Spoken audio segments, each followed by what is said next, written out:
جب کوئی شخص فوت ہونے لگے تو اس کے پاس جو لوگ موجود ہیں ان کو کلمے کی تلقین کرنے کا حکم ہے، اور ان کو یہ بھی حکم ہے کہ وہ اس کی اچھی چیزیں اس کو بتائیں۔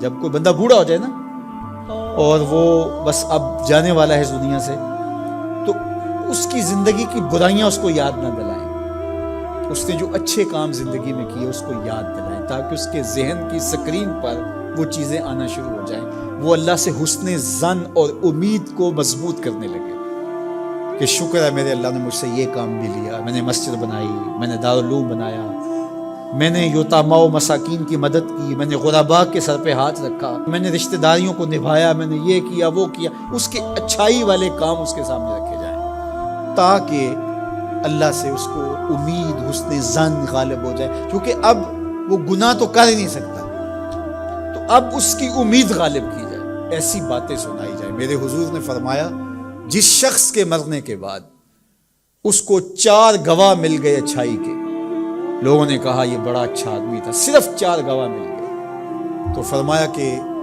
اللہ اس کو غفران و رحمت کے پردوں میں ڈھانپ لیتا ہے، اس کی بخشش و مغفرت ہو جاتی ہے، اس کو جنت عطا کر دی جاتی ہے۔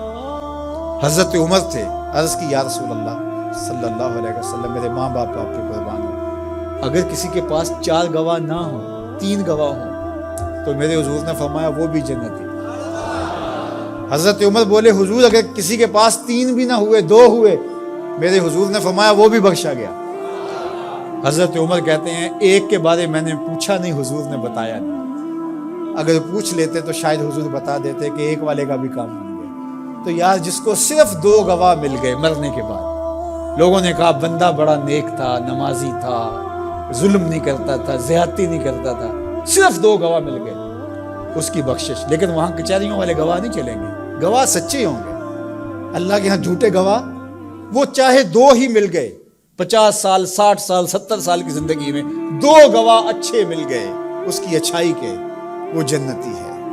اللہ اکبر۔ اور کئی ایسے لوگ ہوتے ہیں جن بیچاروں کو گواہی نہیں ملتی، جو کسی وجہ سے گواہی دے بھی رہے ہوتے ہیں، وہ بھی کہتے ہیں چلو ساڈے نال تے چنگائی سی۔ اس کا مطلب ہے کہ سب کے ساتھ اس کا رویہ اچھا نہیں تھا، ساڈے نال تے ویسے کدی نہیں سی کیتی۔ تو اس کا کیا مطلب ہوا کہ یہ بندہ ضرر کا منبع تھا، یہ شر کا منبع تھا، تو اس کی شر سے ہم بچ گئے بس۔ تو ایسا نہ ہو کہ تمہارے بعد لوگ گواہی بھی اگر دینا چاہیں تو لفظ تراشنے لگیں کہ اگر میں نے اچھا کہہ دیا تو سارے لوگ بھائی جان دیکھیں گے کیا کہہ رہے ہیں۔ ایسی گواہی پیدا کرو لوگ دل سے کہیں یار زمانے میں ایسا دیکھا ہی نہیں تھا۔ اپنی اچھی گواہیاں پیدا کر کے جاؤ، چاہے 2 ہی پیدا ہو جائیں، اچھی گواہیاں پیدا کر کے جاؤ۔ اللہ اکبر۔ تو دونوں چیزوں کو برابر رکھا جائے، امید کا چراغ بھی روشن ہو اور دوسری جانب جو ہے وہ خوف اور خشیت، اس کا چراغ بھی بجھنے نہ پائے۔ مایوسی بھی انسان کو کفر تک پہنچاتی ہے۔ جب کسی کو پتا ہو کہ اب رخصت ہی نہیں ہے، معافی نہیں ہے، تو وہ جس نے 99 قتل کیے تھے، جب اسے پتا چلا کہ جہنم میں جاؤں گا ہی، تو اس نے کہا پھر 99 کیا 100 کیا؟ جس کو سزائے موت ہو جاتی ہے اس کی پھر نگرانی کی جاتی ہے، اس کو پتا ہے میں تو مرنا ہی مرنا ہے، 1 مار کے بھی مروں یا 10 مار کے بھی مروں، ایک ہی بات ہے۔ تو خوف اور امید دونوں ساتھ ساتھ ہوں کہ گرفت بھی ہو سکتی ہے، رخصت اور چھٹی اور معافی بھی ہو سکتی ہے، یہ زندگی کے اندر جو ہے وہ توازن چیز قائم رکھتی ہے۔ شفاعت کی امید حضور علیہ السلام سے، اور حضور کی ناراضگی کا ڈر بھی۔ حضور سفارش کریں گے اور گناہ گاروں کی بخشش ہوگی، لیکن دوسری جانب یہ ڈر بھی کہ اگر حضور نے منہ پھیر لیا تو پھر کس در پہ جائیں گے۔ حضور نے ارشاد فرمایا جس نے میری سنت سے منہ موڑا میں اس کی شفاعت نہیں کروں گا، تو پھر کوئی سہارا کوئی آسرا رہے گا باقی؟